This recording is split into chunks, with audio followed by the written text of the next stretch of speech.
প্রিয় শিক্ষার্থীরা, আসসালামু আলাইকুম। আশা করি তোমরা সবাই ভালো আছো এবং সুস্থ আছো।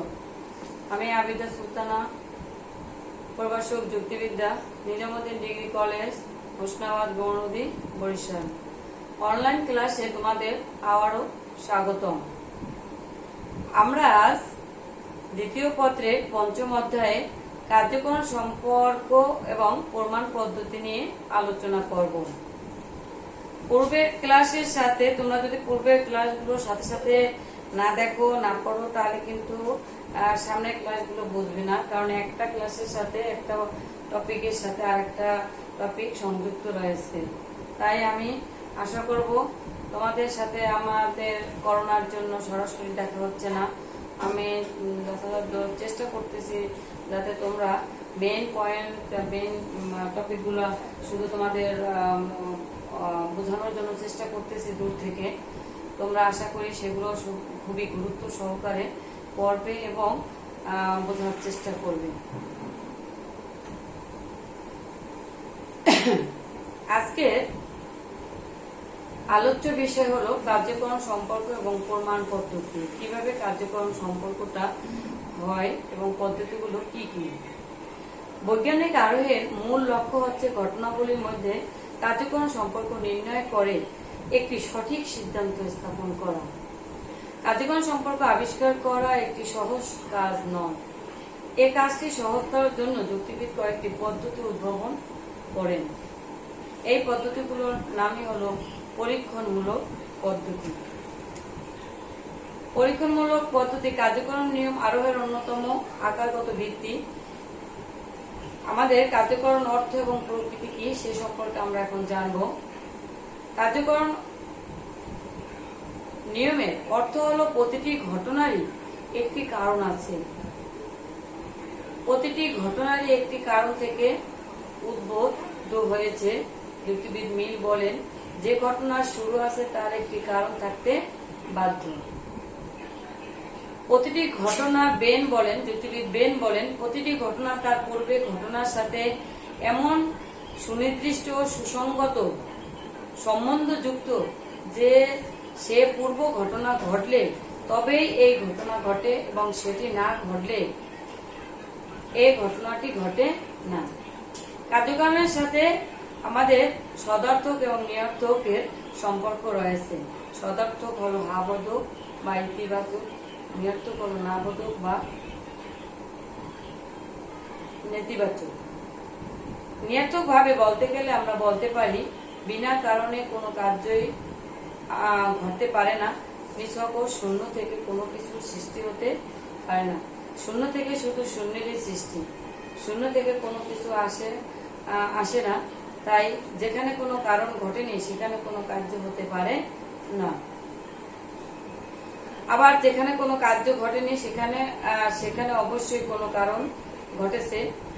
একটি কার্য ঘটেছে অথচ সেখানে কোনো কারণ ছিল না, এই কথা আমরা ভাবতে পারি না। কার্যকারণের মধ্যে একটি অনিবার্য সম্পর্ক রয়েছে। কারণের মধ্যে এমন একটি শক্তি আছে যা কার্যকে সৃষ্টি করতে পারে। যখনই কোনো কারণ সংঘটিত হয় তখন তা থেকে আমরা কোনো একটি কার্যের উদ্ভব ঘটে। যেমন কোনো একটি লোক মৃত্যু ঘটল। এই মৃত্যু রহস্য জানার জন্য আমরা দেখি যে নিশ্চয়ই তার পিছনে কোনো কারণ ছিল। অনুসন্ধান করে দেখা গেল লোকটি বিষ পান করে মৃত্যুবরণ করেছে। তাহলে বিষ পানই হচ্ছে তার কারণ, আর বিষ পানি হলো তার মৃত্যুর কারণ। বিষ পান হলো কারণ এবং মৃত্যু হলো তার কার্য। আবার তাছাড়া কারণের প্রকৃতির উপর নির্ভর করে কার্যের প্রকৃতি। কিভাবে কারণ হবে তার প্রকৃতির উপর নির্ভর করবে কার্যের প্রকৃতি। কারণ যেরূপ হবে তার কার্য সেরূপ হবে। কারণ বড় হলে কার্য বড় হবে, কারণ ছোট হলে কার্য ছোট হবে। যেমন একটি ছেলেকে জোরে আঘাত করলে সে বেশি ব্যথা পাবে, আর আস্তে আঘাত করলে সে কম ব্যথা পাবে। আস্তে আঘাত করলে কখনোই সে বেশি ব্যথা পাবে না। এটাই হলো কার্যের প্রকৃতি। আমাদের কার্যকারণের কতগুলো পদ্ধতি রয়েছে, তার মধ্যে অন্যতম পদ্ধতি হলো পরীক্ষণমূলক পদ্ধতি। আমরা এখন জানবো পরীক্ষণমূলক পদ্ধতি কি। বৈজ্ঞানিক আরোহের প্রধান লক্ষ্য হচ্ছে ঘটনাগুলির মধ্যে কার্যকারণ সম্পর্ক নির্ণয় করে একটি সার্বিক সিদ্ধান্ত স্থাপন করা। কার্যকারণ সম্পর্ক আবিষ্কার বা প্রমাণ করা একটি সহজ কাজ নয়। তাই এই কাজটি সহজতর করবার জন্য যুক্তিবিদরা কয়েকটি পদ্ধতি উদ্ভাবন করেন, আর এই পদ্ধতিগুলোই হলো পরীক্ষণমূলক পদ্ধতি। পরীক্ষণমূলক পদ্ধতি শুধুমাত্র পরীক্ষণের উপরে নির্ভর করে না, পরীক্ষণমূলক পদ্ধতি নিরীক্ষণ ও পরীক্ষণ উভয়ের উপর নির্ভর করে। যুক্তিবিদ মিলের মতে এই পদ্ধতিগুলো অভিজ্ঞতা ভিত্তিক, নিরীক্ষণ এবং পরীক্ষণ উভয় অভিজ্ঞতার অন্তর্ভুক্ত। তাই পদ্ধতিগুলো কোনো কোনো ক্ষেত্রে নিরীক্ষণ পদ্ধতি, আবার কোনো কোনো ক্ষেত্রে পরীক্ষণ পদ্ধতি। পরীক্ষণ পদ্ধতির প্রয়োজনীয়তা। আরোহের অনুসন্ধানে সবসময় কার্যকরণ সম্পর্ক প্রতিষ্ঠার ক্ষেত্রে পরীক্ষণমূলক পদ্ধতির ভূমিকা খুবই গুরুত্বপূর্ণ। যুক্তিবিদ মেল এবং বেন বলেন, ঘটনাবলীর মধ্যে কার্যকরণ সম্পর্ক নির্ণয়ের জন্য আমরা এই পদ্ধতিগুলোর সাহায্যে আমরা পরীক্ষণ এবং নিরীক্ষণ থেকে অপ্রয়োজনীয় ঘটনাগুলি বাদ দেই বা অপনয়ন করতে সক্ষম হই। এখানে একটি নতুন শব্দ, সেটা হলো অপনয়ন। অপনয়ন শব্দের অর্থ হলো বাদ দেওয়া। তাই আমরা পরীক্ষণ পদ্ধতি অপনয়ন পদ্ধতি বলেও অভিহিত করতে পারি। তবে অপনয়ন হচ্ছে একটি নেতিবাচক কাজ, তাই শুধু এ কাজের জন্য পদ্ধতিগুলো ব্যবহার করা হয় না, এদের মধ্যে একটি ইতিবাচক দিকও রয়েছে। পদ্ধতিগুলোর মুখ্য উদ্দেশ্য হচ্ছে ঘটনার মধ্যে কার্যকরণ সম্পর্ক আবিষ্কার করা, প্রমাণ করা, এবং গৌণ উদ্দেশ্য হচ্ছে অনাবশ্যক এবং অবান্তর বিষয়কে অপনয়ন করা, মানে সরিয়ে দেওয়া বা বাদ দেওয়া। অপনয়ন পদ্ধতিগুলোর আসল কাজ নয়, এটি একটি গৌণ কাজ। কাজেই নেতিবাচক দৃষ্টিভঙ্গিতে কেবল পদ্ধতিগুলোকে অপনয়ন করা পদ্ধতি বলা চলে, তবে অপনয়ন কোনো উদ্দেশ্য বা লক্ষ্য হতে পারে না। এটি লক্ষ্য অর্জনের উপায় মাত্র। পদ্ধতিগুলো আসল লক্ষ্য হচ্ছে কার্যকরণ সম্পর্ক আবিষ্কার ও প্রমাণ করা। সুতরাং পরীক্ষণাত্মক পদ্ধতিগুলোর মধ্যে অপনয়ন পদ্ধতি নয়, এগুলো আসলে আবিষ্কার ও প্রমাণের পদ্ধতি। পরীক্ষণমূলক পদ্ধতির প্রকারভেদ। যুক্তিবিদ মিল পরীক্ষণমূলক পদ্ধতিকে 5 ভাগে ভাগ করেন। 1. অন্যীয় পদ্ধতি।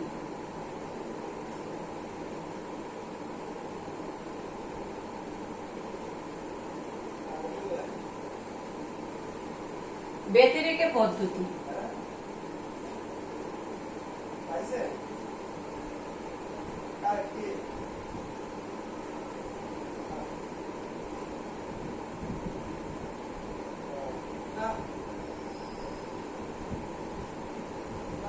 ব্যতিরেক পদ্ধতি, যৌথ অন্যীয় ব্যতিরেক পদ্ধতি।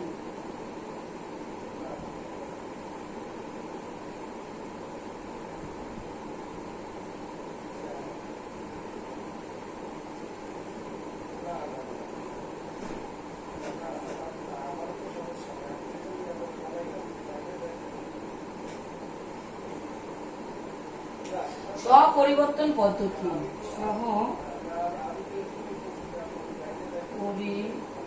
পরিবর্তন পদ্ধতি। 5 হলো পরিশেষ পদ্ধতি।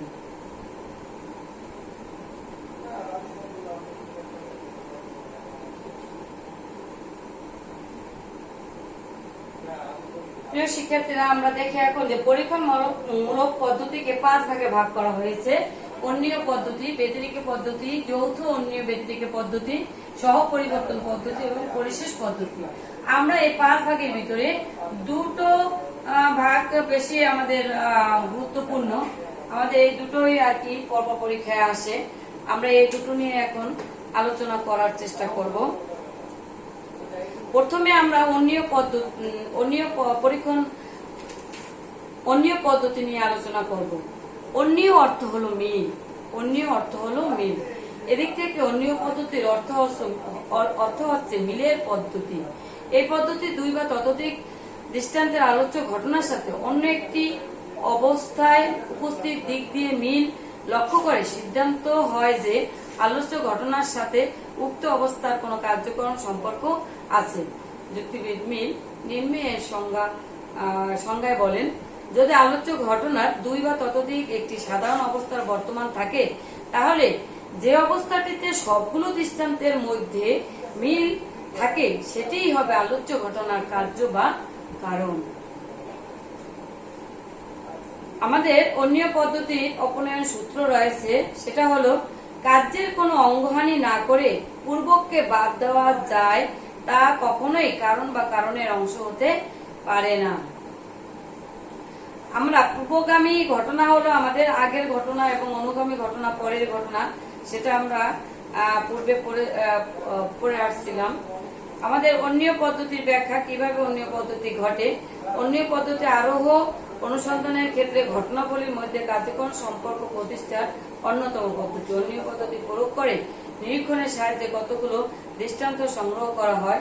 আলোচ্য ঘটনা ঘটছে, আলোচ্য ঘটনা যদি কার্য হয় তাহলে কারণ আবিষ্কার করা দরকার। আমরা সেক্ষেত্রে আলোচ্য ঘটনাটি দৃষ্টান্ত সংগ্রহ করি, তাদের অগ্রবর্তী বিষয়গুলো দৃষ্টিপাত করি। আমরা জানি কারণ সবসময় কার্যের আগে আসে, তার মানে কারণ হলো অনুবর্তী ঘটনা, কার্য হলো অনুবর্তী ঘটনা, কারণ হলো পূর্ববর্তী ঘটনা। কার্যের অগ্রবর্তী বিষয়গুলোর মধ্যে নিহত থাকে। আমরা বিষয়গুলো পুঙ্খানুপুঙ্খভাবে নিরীক্ষণ করে দেখা যায় যে তাদের মধ্যে একটি অবস্থা সর্বক্ষেত্রে বর্তমান, অন্যান্য অবস্থা দৃষ্টান্তে ভেদে ভিন্ন রূপ, তাহলে ওই সাধারণ অবস্থা আলোচ্য ঘটনার কারণ। আলোচ্য ঘটনায় যদি কারণ হয় তাহলে কার্য আবিষ্কার করা দরকার। সেক্ষেত্রে আমরা দৃষ্টান্তের আলোচ্য ঘটনাটি বর্তমান তাদের অনুবর্তী অবস্থার প্রতি দৃষ্টিপাত নিক্ষেপ করি, তাহলে দেখা যায় তাদের মধ্যে একটি অবস্থা সব ক্ষেত্রেই বর্তমান, ওইরূপ সাধারণ অবস্থা থেকে আলোচ্য ঘটনার কার্য। আমরা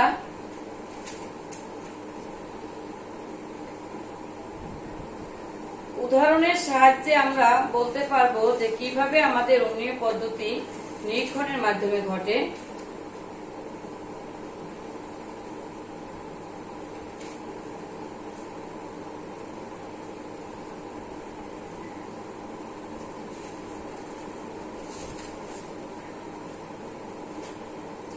যেমন কার্য থেকে কারণ, কার্য থেকে কারণে কিভাবে আসে। ম্যালেরিয়া রোগের কারণ নির্ণয় আবিষ্কার করতে হবে। এ রোগ আক্রান্ত কয়েকজন রোগী দৃষ্টান্ত সংগ্রহ করা হলো। এগুলো নিরীক্ষণ করে তাদের মধ্যে কয়েকটি অগ্রবর্তী অবস্থায় সন্ধান পাওয়া যায় বা পাওয়া গেল। সুতরাং মশার কামড়, বৃদ্ধ বয়স, জলাভূমি, কুস্বাস্থ্য, কুঅভ্যাস, স্বেচ্ছাতে বাসস্থান ইত্যাদি। শুধু মশার কামড়েই লোকটির ম্যালেরিয়া রোগ হয়নি, তার পিছনে অনেকগুলো কারণ ছিল। লোকটির বয়স বৃদ্ধ ছিল, জলাভূমি ছিল, জায়গাটা জলাভূমি ছিল, খাদ্য অবস্থা ভালো ছিল না, তারপর স্বেচ্ছাতে জায়গাটা হয়তো স্বেচ্ছাতে অবস্থা ছিল। এইসব কারণে শুধু মশা জন্মানোর ক্ষেত্রেও হয়তো দেখা যায় অনেকগুলো কারণ আছে। সেই ক্ষেত্রগুলো নিয়েই সেখানে লোকটির ম্যালেরিয়া রোগ হয়েছে। শুধু মশার কামড়ের কারণেই লোকটা মারা যায়নি বা মশার কারণেই লোকটির ম্যালেরিয়া রোগ হয়নি। কারণ থেকে কার্যে কিভাবে আমরা যাই। মানুষের শরীরে ব্যাকটেরিয়া প্রভাব আছে তা জানতে গিয়ে আমরা ভিটামিন একটি কারণ আমরা কার্যে আবিষ্কার করতে চাই। তাহলে এই উদ্দেশ্যে কয়েকজন রুক্ষ এবং দুর্বল লোককে সংগ্রহ করলাম। তাদের কিছুদিন ধরে নিয়মিত ভিটামিন খাওয়াই আমরা লক্ষ্য করলাম যে তাদের সবারই স্বাস্থ্য ভালো হয়েছে। তাহলে ভালো স্বাস্থ্যই হচ্ছে ভিটামিন প্রয়োগই হচ্ছে ভালো স্বাস্থ্যের কারণ। এখানে ভালো স্বাস্থ্য হচ্ছে ভিটামিনের কার্য। মিল এই পদ্ধতি দিয়েছেন অন্য পদ্ধতি, তার কারণে পদ্ধতি বিভিন্ন দৃষ্টান্তের মধ্যে বিষয় মিল রয়েছে বিধায় তাকে অন্য পদ্ধতি বলা হয়েছে। অন্য পদ্ধতিকে কেন নিরীক্ষণ পদ্ধতি বলা হয়? অন্য পদ্ধতির একটি প্রধান হলো নিরীক্ষণ পদ্ধতি। নিরীক্ষণের সাহায্যে সাধারণ দৃষ্টান্তের সংগ্রহ করে আমরা অবশ্যই এর অর্থ এক নয় যে পদ্ধতি কেবল নিরীক্ষণ ক্ষেত্রেই প্রযোজ্য, পরীক্ষণের ক্ষেত্রেও নয়। আমরা জানি নিরীক্ষণের ক্ষেত্রে খুব ব্যাপক সেখানে পরীক্ষণ সম্ভব নয়, সেখানে নিরীক্ষণ করা আমাদের পক্ষে সম্ভব। সব ক্ষেত্রে অনেক সময় দেখা যায় আমরা পরীক্ষা করতে পারি না, কারণ পরীক্ষা অনেক সময় অনেকটা ব্যয়বহুল হয়, অস্ত্র বিভিন্ন প্রয়োজন হয়, সেগুলো আমরা সংগ্রহ করতে পারি না। তাৎক্ষণিকভাবে কোনো কিছুকে আমাদের পরীক্ষা করতে হলে, অবজার্ভ করতে গেলে আমাদের তখনই আমাদের নিরীক্ষণ করতে হয়, আমরা সাথে সাথে তা পরীক্ষণ করতে পারি না। তাই অন্যীয় পদ্ধতি হলো একটি নিরীক্ষণ পদ্ধতি। অন্যীয় পদ্ধতির আবার দেখো প্রত্যেকটা জিনিসের সুবিধা এবং অসুবিধা রয়েছে। অন্যীয় পদ্ধতিরও তেমনি কতগুলো সুবিধা এবং অসুবিধা রয়েছে। অন্যীয় পদ্ধতির সুবিধাগুলো হলো, অন্যীয় পদ্ধতি মূলত নিরীক্ষণ পদ্ধতি, যেমন চন্দ্রগ্রহ, ঘূর্ণিঝড় ইত্যাদি ঘটনার কার্যক্রম সম্পর্ক নির্ণয় করার ক্ষেত্রে আমরা অন্যীয় পদ্ধতি ব্যবহার করে থাকি। অন্যীয় পদ্ধতি কার্য থেকে কারণ, কারণ থেকে কার্য উভয়ের দিকে গমন করতে পারে। অন্যীয় পদ্ধতি প্রয়োগের ক্ষেত্রে খুবই ব্যাপক, কারণ অন্যীয় পদ্ধতি নিরীক্ষণ পদ্ধতি সাধারণ মানুষ যে কোনো ঘটনার ব্যাখ্যার জন্য খুবই সহজে এই পদ্ধতি প্রয়োগ করতে পারে। অন্যীয় পদ্ধতির সাহায্যে অভ্যন্তর বিষয় অপনয়ন করা যায়। অন্যীয় পদ্ধতির সাহায্যে কার্যক্রম নির্ণয়ের সময় আমরা বহুবিধ ঘটনার সম্মুখীন হই। এর মধ্যে কিছু ঘটনা আলোচ্য ঘটনার অপরিবর্তনীয় উপস্থিত থাকে, তা আর কিছু ঘটনা পরিবর্তনীয়, তাই আমরা ঘটনার সাথে উপস্থিত থাকে সেগুলো সময় অনুপস্থিত থাকে। আমরা জানি এরূপ ঘটনা পরিবর্তন ঘটনা আলোচ্য ঘটনার কারণ হতে পারে না, তাই আমাদের এই ঘটনার অপনয়ন করা হয়। অন্যীয় পদ্ধতির সাহায্যে কার্যক্রম সম্পর্ক আবিষ্কার করা যায়। এই ছিল আমাদের অন্যীয় পদ্ধতির সুবিধা। এগুলো আবার অসুবিধাও রয়েছে, সেটা হলো প্রকৃতিগত ত্রুটি, দৃষ্টান্তের বৃদ্ধি, যৌথ প্রয়োগ পদ্ধতি, ব্যবহারিক অপূর্ণতা। অন্যীয় পদ্ধতির সাহায্যে কার্যক্রম সম্পর্ক ও সহ অবস্থান সম্পর্কে পৃথক করা যায় না। আমরা এবার ব্যতিরেক পদ্ধতি সম্পর্কে আলোচনা করব।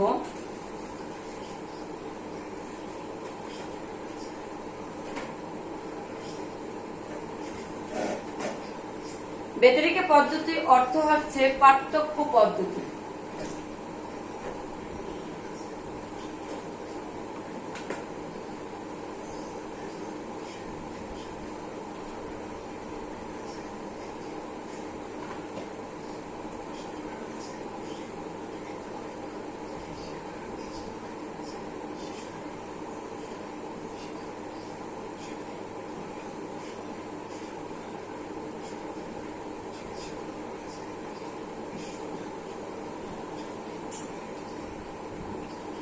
ব্যতিরেক পদ্ধতি হচ্ছে পার্থক্য পদ্ধতি।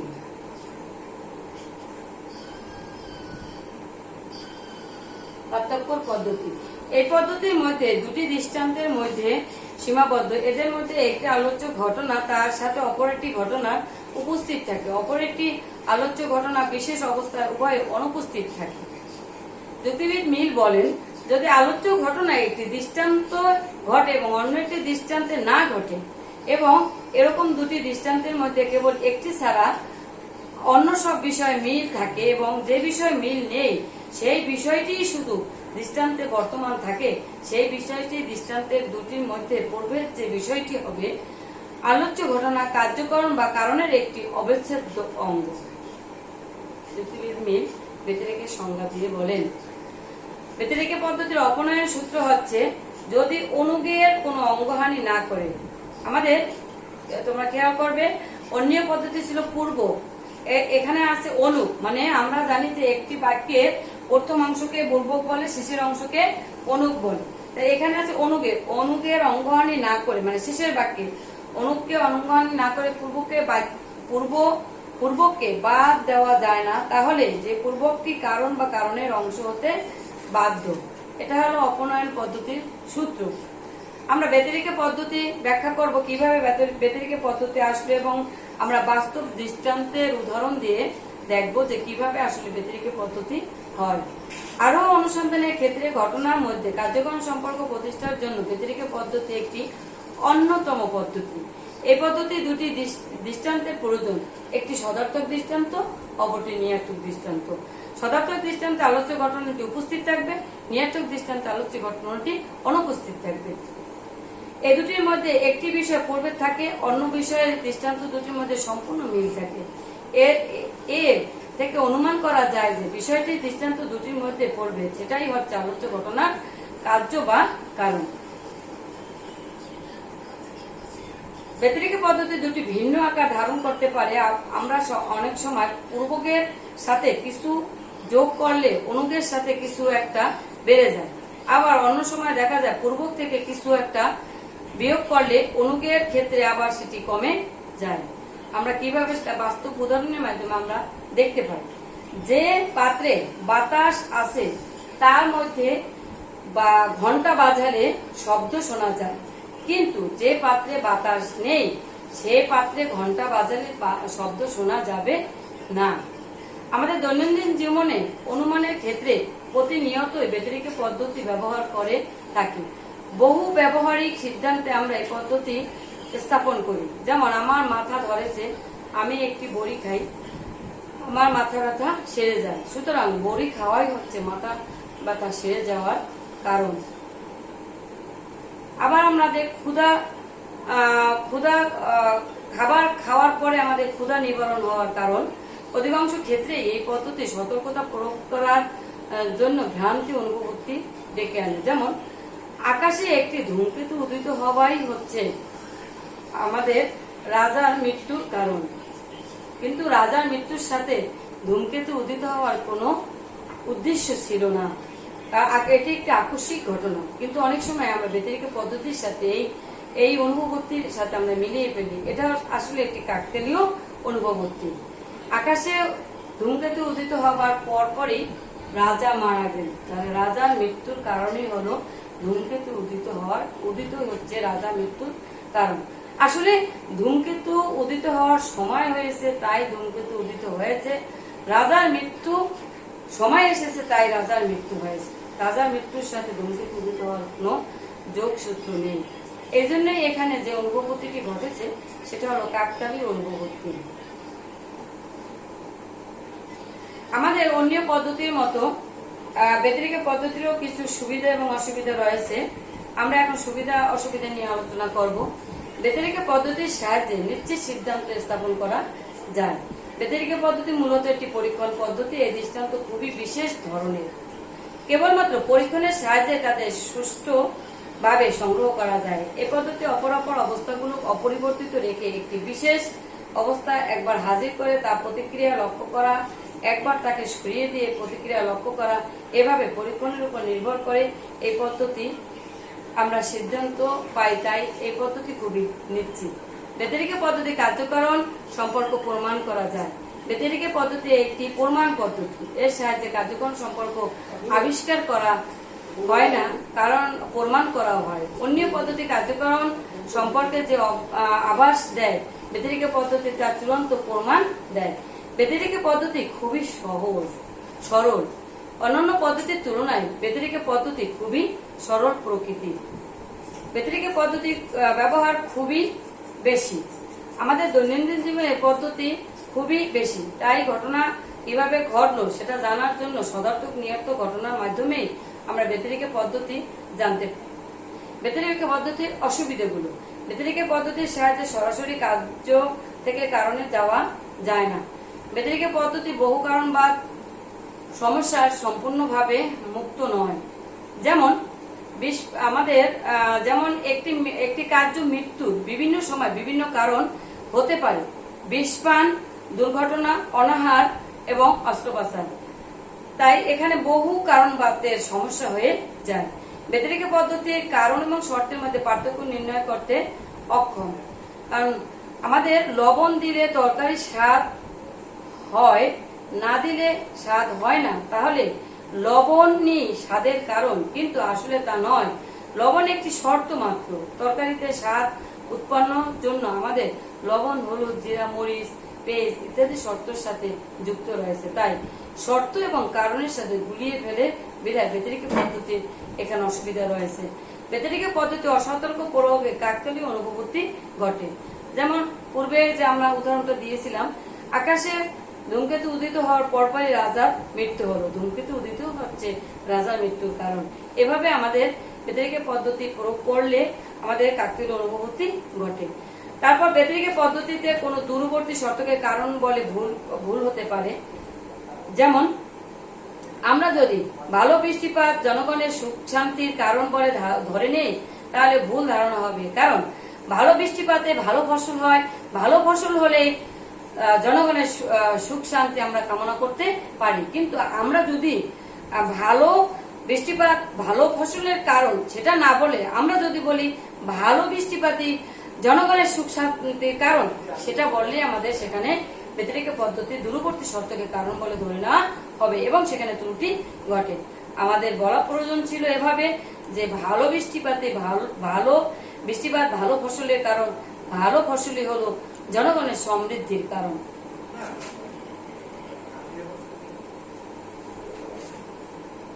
প্রিয় শিক্ষার্থীরা, তোমাদের আজকে আমরা পরীক্ষণ পদ্ধতি সম্পর্কে আলোচনা করলাম। সেখানে কিছু অনুভূতি গুলো দেখা গেছে, যেমন ব্যতিরেকে পদ্ধতি সম্পর্কে অনুভূতি গুলো রয়েছে, যেমন কাকতালীয় অনুভূতি, কার্যক্রম সংক্রান্ত অনুভূতি। তোমরা এগুলো বাসায় বসে বইতে আছে দেওয়া, তোমরা দেখে নেবে, সেই অনুভূতি গুলো পড়বা। অনেক সময় দেখা যায় অনুভূতি থেকেও তোমাদের প্রশ্ন দিয়ে দিতে পারে, তখন তোমাদের যদি জানা না থাকে তাহলে তোমরা অ্যান্সার দিতে পারবা না। এজন্য তোমরা সেগুলো ভালো করে বাসায় পড়বা এবং পরীক্ষণ পদ্ধতি, ব্যতিরেকে পদ্ধতি এবং অন্যের পদ্ধতিটা কি, অন্য পদ্ধতিকে কেন নিরীক্ষণ পদ্ধতি বলা হয়, ব্যতিরেকে পদ্ধতিকে কেন পরীক্ষণ পদ্ধতি বলা হয়, এগুলো তোমরা ভালোভাবে বোঝার চেষ্টা করবে, তাহলে তোমাদের আর অসুবিধা হবে না। আমরা আজ এ পর্যন্তই শেষ করব। তোমরা সবাই ভালো থাকো এবং সুস্থ থাকো। আল্লাহ হাফেজ।